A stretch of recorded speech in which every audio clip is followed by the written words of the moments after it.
the companies and the speakers. Okay. With that, it gives me great pleasure to introduce our first speaker of Regen Rev 2022, Nicole Masters. Nicole is an independent agroecologist, pattern thinker, author, and educator. For over 2 decades, Nicole has been recognized as a knowledgeable and dynamic speaker on the topic of soil health, and she really does make learning soil health fun. Her experience has spanned diverse sectors from community gardens and horticulture to vermiculture, compost tea production, and diverse multi-species systems. Her company, Integrity Soils, delivers coaching and educational programs to producers and organizations spanning across 24 million acres. Wow. In 2021, Integrity Soils shifted away from in-person consultancy to focus on training the next generation of coaches. Her book, titled For the Love of Soil, Strategies to Regenerate Our Food Production Systems, showcases examples of the tools and principles producers are using to regenerate their soils. When the roads are good, unlike they are here today in Colorado, you'll find her traveling in her Ford 350 horse trailer in tow, working alongside producers to build soil and sink her carbon emissions. Please welcome Nicole. Thank you, Sarah. I can't even express what an honor really it is to be here with you all today, and amazing to see where people are coming from around the world. Yeah, so thank you very much for having me. I'm just having issues sharing my screen. Can someone let me? Oh, magic. We do like that. So this past summer, I'm now based in Montana, and as many of you will know from what happened here this summer, right across the US, we saw catastrophic fires, massive droughts, and I spent my time on 24 different ranches in June and July, and May, across many areas. And what was fascinating is how on 22 of those ranches, they were absolutely at the whim of the environment. So I just want to put forward a case for why it is that we need to regenerate now more than ever. So I was driving along the Montana Highline, and so right up the top, close to the Canadian border, for those of you who don't know it.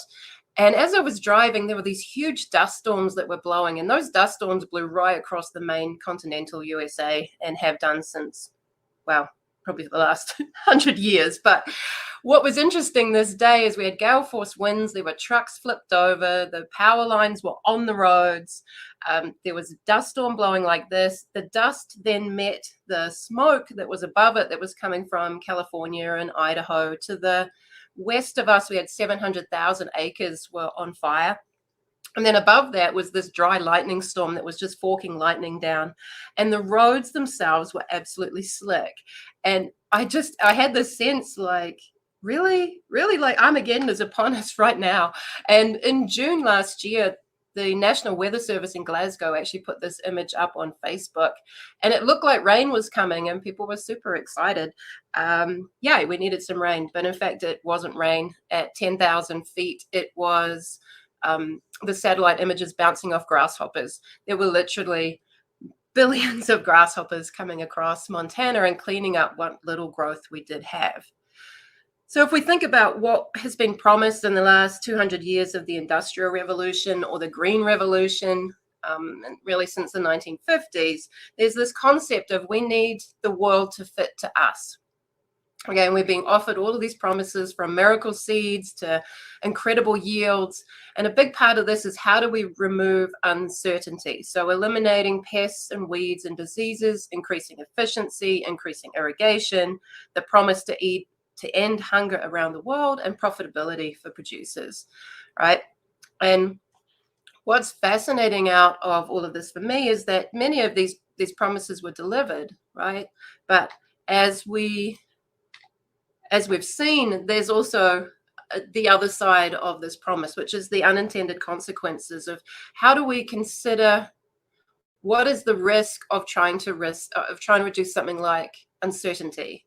So I like Voltaire's quote on this, and that doubt is not a pleasant condition, but certainty is an absurd one. And here we are in so much of our agricultural systems trying to chase this certainty model. I want to be able to command and control every single aspect across my property, and the promise is that then I'm going to be more profitable. But these unintended consequences, we can read this in the news at any time. We've got mass swarms of grasshoppers. You see the locust swarms in South Africa. We're seeing frost damage at different times. We're seeing flash floods, then droughts, flash floods, then droughts, heat waves, dust bowls.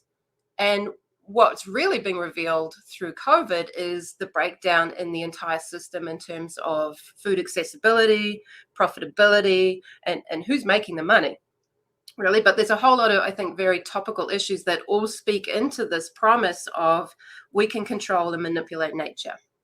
And so in the US, and this would be the same all around the world, it depends where you are. On average, we lose about 4 tons per acre per year of topsoil. But actually, in some areas like Iowa, they've measured as much as 100 tons of topsoil per acre per year. And in some ways, this is like the death by 1,000 cuts, that very, very slowly. So with each ton of soil, it's about the thickness of a piece of paper, that gradually these soils have been washed away or blown away. And that has significant consequences for our bottom lines on so many different levels.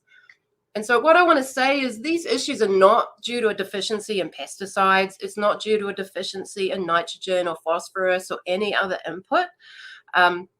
It's really reframing this in terms of, am I being proactive around my management of my landscape, or am I being a reaction? Am I just reaching for some kind of prescription or some way to substitute what I've been doing, instead of thinking, why is it that I have pests, weeds, and diseases? Why am I losing so much soil? Why is this ground getting harder and harder and harder? And so what I want to propose is we need to be deeply regenerating our landscapes. And by doing that, it's not just a practice change. So something like a cover crop, this could be degenerative in certain hands or regenerative, depending on our philosophy and how we manage these landscapes. And so if we come at it in terms of there's a silver bullet and I just need to do this and then I'm going to get this amazing result, that is not what regeneration means. So I'd like to ask you all, is how do you define regenerative agriculture? And to really ponder deeply on this. And what we're seeing is this drive from marketing organizations and government policy and science groups wanting to really, really clearly define regenerative agriculture. And so if we look into the literature, we can find these definitions. So it's a system of food or fiber with these objectives. So think these outcomes. The incorporation of natural processes into agricultural production, ensuring profitable, efficient, and quality food production. So if you're not profitable and you're growing a low quality food, then that's a place to look at in terms of, am I regenerating? That we reduce the need for inputs. And this is the important part. It's that how do we create a system that requires very little inputs, that we start to get a refinement in terms of what we're doing. So can we reduce any external harmful and non-renewable inputs and then use more targeted remaining inputs with the aim over time to reduce all of these costs, right? And so for some producers, they're doing this within 18 months or 3 years. For some people, this might be a 7-year journey, but it's definitely a journey. And the producers are the experts, right? So while I stand here talking at you like a talking head and I'm the expert, I want to tell you that I very firmly know that there's so much to learn, and I'm only part of many, many people that are around the world that are having these conversations.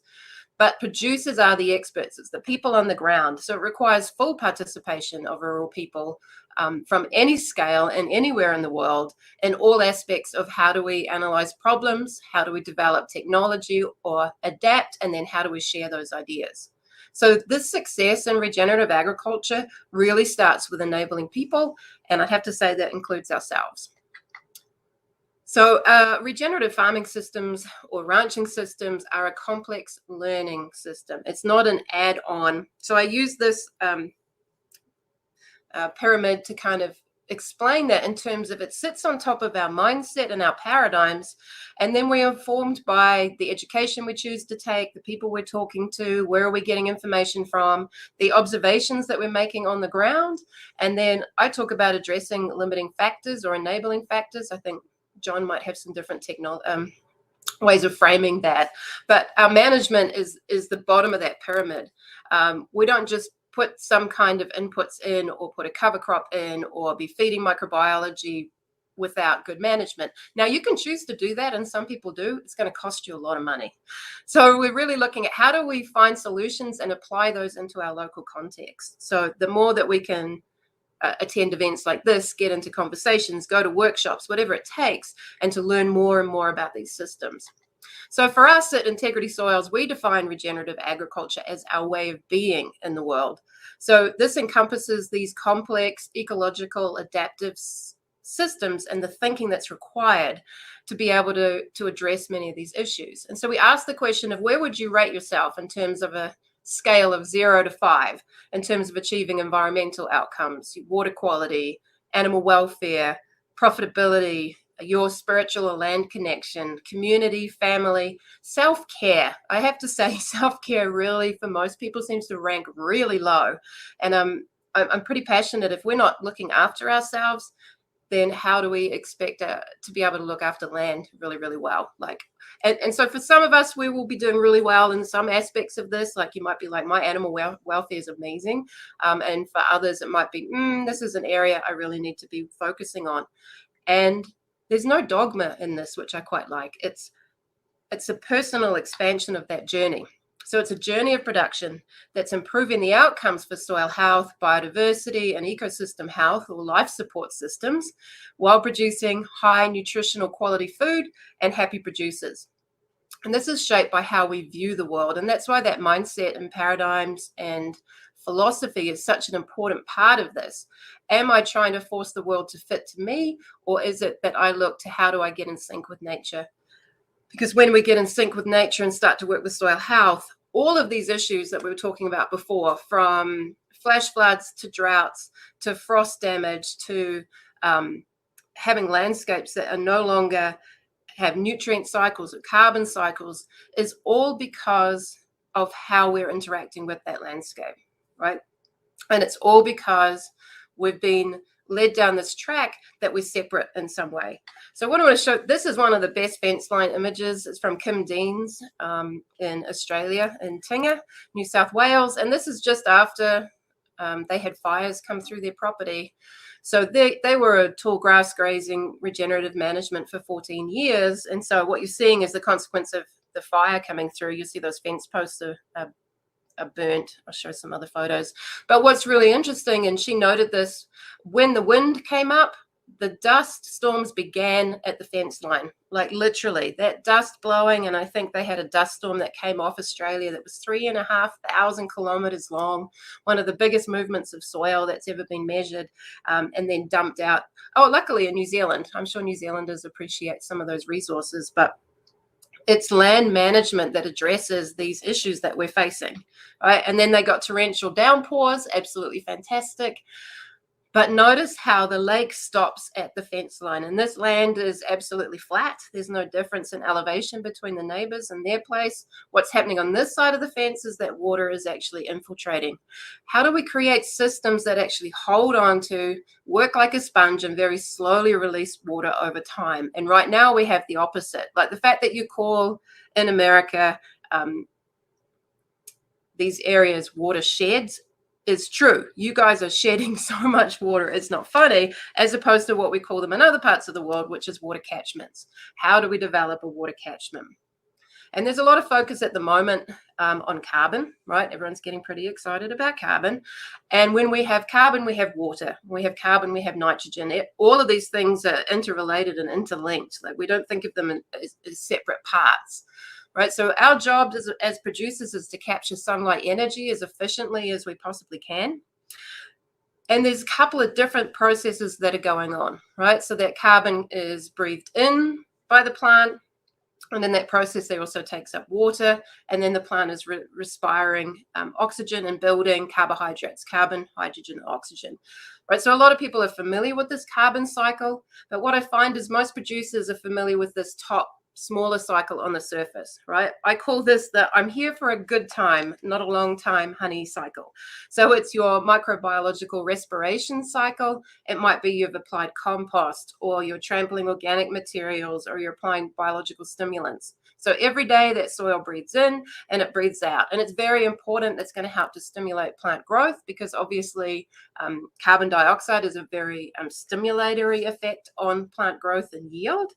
But the other part of this cycle that's happening deeper down is from our fungal partners, the Mycorrhizae. So myco meaning fungus, rhizo meaning root. So these organisms are able to live in symbiosis inside plant roots, and they are able to expand potentially by 100-fold from that access from that plant root. So the plant is sending sugars down or exudates, and that percentage depends on how stressed is that plant. Does that plant have the trace elements that it needs? How hard have you been grazing it? How well have you been managing it? That all impacts on how much exudates, sugars, amino acids, all sorts of things that plant sends out to pay that mycorrhizae to go out and access nutrients. So that plant is saying to that mycorrhizae, and it actually is signaling and communicating with that fungus and saying, hey, I need some phosphorus, or hey, I need some zinc or nitrogen. And the mycorrhizae will actually go out and deposit carbon deeper down through that soil profile. And what's interesting is 50% of that carbon may in fact be below that 4-inch level, may be anywhere from 500 to 2,000 years old, right? So very, very old carbon. If we're interested in how do we really draw it down, it happens through this biological relationship, and it can be very, very protected in there. And the other part of this is what's happening with water. Right. So as we start to see more carbon, we get more aggregation, so that when a raindrop falls, instead of dropping straight down, soaking into that top couple of half an inch maybe, and then evaporating again, which is what I see on most operations, that water will start to percolate and infiltrate. Well, infiltrate first, then percolate, infiltrate through those different crumbs, and that slows that water movement right through that profile. And that's what we want to see. So we're not losing from evaporation, because we've got that plant cover. We have water moving very, very slowly through that environment. And that's one of our goals, is how do I slow water down? How do I absorb it? And a big part of that is how do we build aggregate structure, right? And all of this is about microbiology, right? So you think these aggregates or these crumbs, when you look at your soil, do you see that lovely crumbly chocolate cake type structure? Or do you just see flat plates and very blow away? So I was saying I was on 24 ranches this summer. 22 of them had these blow away soils. All right. There's no aggregate structure in there, which means that we are not able to hold on to water. We have no aeration in that process. We have no dissolved organic carbons. Right. So I want you to think of inside those aggregates. You can see in that aggregate, there's all these crumbs, and then right inside those crumbs is this aggregate reactor, right? And this reactor is what drives the success of your entire operation. Is the soil holding together, or is it blowing away? Is that water cycle working? Can that water weave its way through those aggregates, or is it just washing away and you are in a drought within 2 weeks of your last rainfall event? And what we're seeing globally is this is what's been created. We've degraded our soil structure to such a level that we no longer have any of these structures happening. The microbiology are undermined, and so we might see something like this. So on the left is a soil that was water repellent or hydrophobic, literally. So we're seeing more and more soils that are afraid of water, which is not a good thing, right? And they have these big blocks. There's a lot of insects and diseases in that, compared to the soil on the right that's just a sponge, right? That crumbly structure, you can see there's a difference in color. These soils were taken about 3 feet apart. So on the right-hand side is underneath the fence line, on the left-hand side's in the field. And this is all management that's created this. So we've lost our reactor. We've lost the currency that's fueling that whole soil resource, which is your carbon. And now we have systems that are incredibly vulnerable, and people are now needing insurance payouts because of what is intrinsically a soil health issue, right? So I want to see big, beautiful, what I call the Rastafarian roots, but these dreadlocks on my plant system, they are able to defend that plant from variations in climate. They're able to protect it from massive changes in temperature, from pH. So as much as 2 units difference on the inside of that Rastafarian or rhizo sheath can be 2 units different. So you might have a pH of 9 or a pH of 5, and that plant's experiencing 7. How do we build more resilience in our systems like this? It's all being driven by sunlight capture, feeding that microbiology, and building structures like this. So I just want to show this example, and I often do, and it is an older piece of research. It's from 2006, but it was done on a friend of mine's property while we were working together, so I like to share it. So across a headland, this is best practice at a research center. So it's apple production. They're not using any compost. They're doing all those best practices. So they have herbicide rows and they're applying irrigation. There was about 5.3 pounds of carbon per square yard in that top 4 inches compared to the biological system. And I still don't know where they got this photo from because I never saw crazy trees like this in this place. But you can see there's a full sward of grass underneath there. He was applying compost. There's no herbicides and no irrigation because there was no need for irrigation. And he had 8.4 pounds of carbon per yard squared in that top 4 inches. So a significant difference in the amount of carbon that's in that soil, and that's below the compost layer, right? And what was interesting is over time, this sward totally changed, and what began to grow were more of the companion plants for these trees. So we were seeing clovers, alyssum, wild strawberries started to show up. Now, what I really liked about this research is they took a photograph basically of the pore spaces using like an X-ray machine to take the pore spaces of the soil. So on the left-hand side is best practice, on the right-hand side is the biological. And what you can see is the dark is soil and the pale is all that area for air and water to move. Now, what's fascinating on the right-hand side is there is more air in that soil than there's actually soil, which is wild. And you could feel it when you walk on it. There's this real bounce. Like, it was absolutely extraordinary to walk around on this soil. They did some tests where they applied 2,4-D to the top of that soil. And if you apply 2,4-D in this situation on the left, it washes off. Like, you're just going to get runoff in a soil like that. There's no infiltration. And the 2,4-D is basically lost to the environment. On the right-hand side, when they applied 2,4-D, they remeasured the soil and it was gone. There wasn't any 2,4-D in there. So they did it again, thinking someone had stuffed up. And no, sure enough, there was no 2,4-D. The microbiology in there had bioaccumulated and bioremediated that soil, broken that 2,4-D down into its component parts and made it unavailable to the plant. They also found significant reductions in other greenhouse gases, nitrous oxide. So they looked at what was the total area of connectivity, and in the research station, this is the total area that was connected, and it's probably going to be an insect pest. So this might be your grasshoppers, this might be your weevils, it might be a grass grub. It's some kind of pest insect. We find cicadas really like these kinds of soil. So when we lose our structure, what you also lose is your ability to control a lot of insect pests, because there's none of the beneficial bacteria and fungi that actually eat insects. They disappear when these soils become compacted, as opposed to what's happening underneath the biological. So nearly 80% of that total soil environment is connected, which means there's no limitation to air and water movement. That water can very slowly move through that and then become available over time. So ask yourself, am I creating a soil like this that's just compacted, a whole lot of plates, or am I connecting a soil like this? You walk on it, it's soft, it's spongy. There's a lot of old accounts of cavalrymen or early colonial accounts of walking across landscapes in Australia and the US that are semi-arid, that talk about these spongy, moist soils and streams running, where you go there now and these are just dried up, desertified areas. I just wanted to share this image just to think about what's creating all of that structure. As you have your plant root hairs up on the top left, your mycorrhizal hyphae that's spreading right through, and it's able to get inside those crumbs so it can access water and nutrients that the plant can't reach.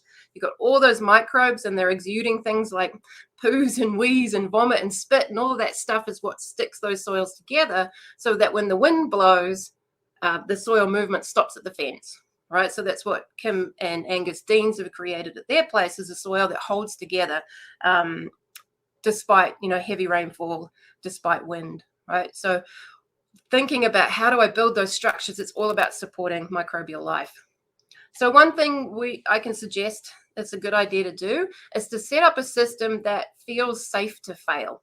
Right, to try some things. You're hearing about all these different approaches, practices, products, whatever, and you might have some skepticism. Start to do smaller trials for yourself. And what I like about this trial, it's at Cotopaxi at Nancy and Steve Oswald's place in Colorado, is they did a trial of just 1 yard square spray of 30 pounds an acre of a Johnson Sioux compost extract on top of cover crop. This field was called the cheatgrass field, and if you have a look on the right-hand side, you'll see most of that's cheatgrass, and on the left, most of it's purslane or bare soil. That's all that's growing. The cover crop really struggled, except for these areas, and they had little markers so we could see it right across the field. Any of these big green patches is where the extract was applied, and what you see is that's where the plants are growing. We looked at the root systems, the aggregation, everything was like black and white compared to the area that wasn't. So if you think something like 30 pounds an acre of compost is not going to cost you a lot, start trialing different things. It might be you want to try high impact with animals, or maybe you could exclude an area from fertilizer. Maybe you want to try buffering some of your chemicals with carbon-based products.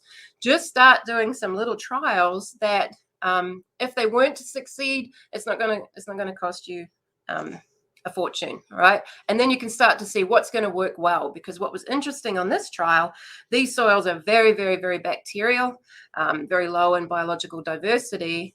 The extract worked amazingly well. And then in their meadows that were more fungal dominated, had a lot of biology, the extract did nothing, right? There was no response, no growth response. So take a look and see, is this going to be fit to my context? So my invitation to you really is that the future truly is in our hands, right? And producers around the world are rapidly restoring biological, water, carbon, and nutrient cycles, as well as restoring food quality. And it doesn't matter if you're talking about vegetable production, if you're in viticulture, if you're in turf, livestock operations, there's huge opportunities for all of us to do it. And really the time to regenerate is now. But everything that we're seeing right now, we're not talking about climate change, we're talking about water cycles. We're talking about the impacts of land management. 90% of landscapes here in the US in the semi-arid zones now are considered significantly degraded or desertifying. We have huge opportunities to turn this around. And as we do that, we actually have the opportunity to shift what's happening climatically. So I want to thank you so much for listening in. I hope that gives you some kind of positivity, and I think we have time for some Q&A. Yes, fantastic, Nicole.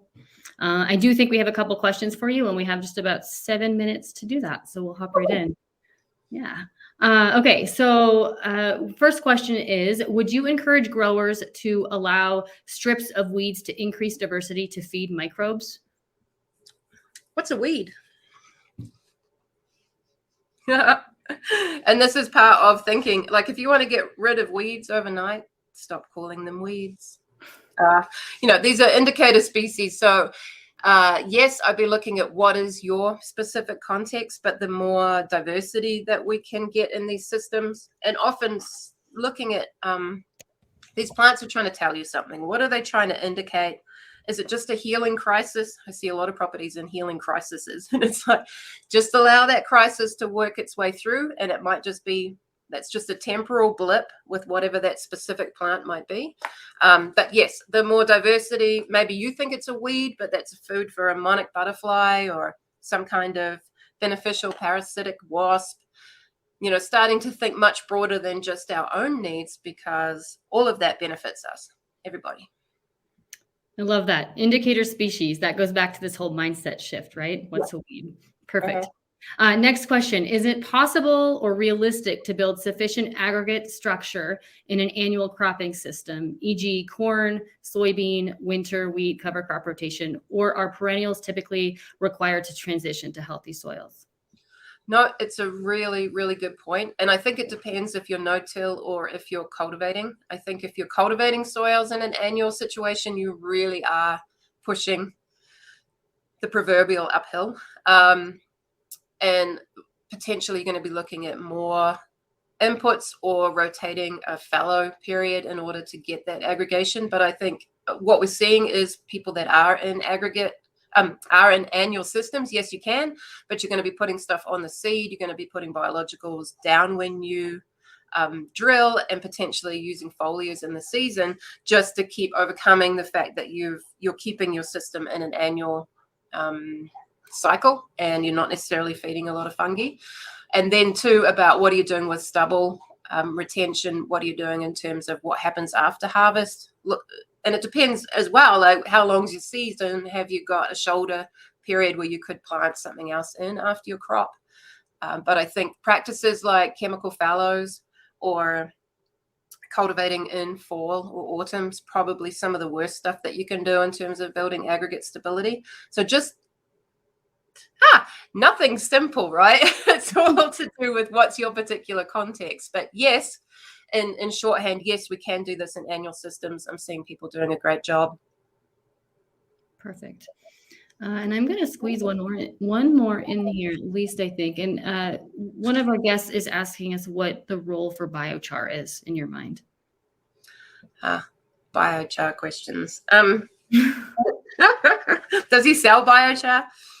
He did not let us know. I'm not sure. Yeah, I think any kind of complex carbons, there's definitely a role. Having microbially charged biochar, I think if you're creating energy from that hydrolysis process, yeah, there's a role for biochar. George has got a question. Have we got time for George? Is it about, yes, do you see it? Read it for yourself to make sure that I don't get the wrong one there. So George is asking, when we produce regenerative, the increase of minerals in the harvest are we creating better food for us? Yes. And I think this, will we have Dan Kittredge on later on today? Yeah. Yep. Part of what you're going to see is better storability. We'll see a reduction in pests and weeds and diseases. It's absolutely fascinating, is that as we start to create more nutrient value, there's all of these other unintended consequences that are positive instead of the unintended negative consequences. Oh, and just quickly, someone asked about that Cotopaxi compost. Did it lead to an increase in cheatgrass? No. Was fascinating is that it actually excluded that cheatgrass. And if we think of cheatgrass and a lot of those annual weeds as an indicator, they very much like these very bacterial soils, poor calcium and phosphorus mobility.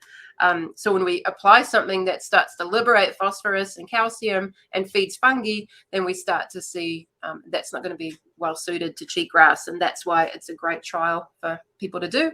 We're also seeing people do that just through management. Right, so through good animal management, we see the shift away from cheatgrass. But great questions, thanks. Yes, very good. So I think we will wrap it up with that. And thank you so much, Nicole. That was an amazing kickoff to this event and always so enlightening. So thank you. So good to see you. Thanks, Sarah.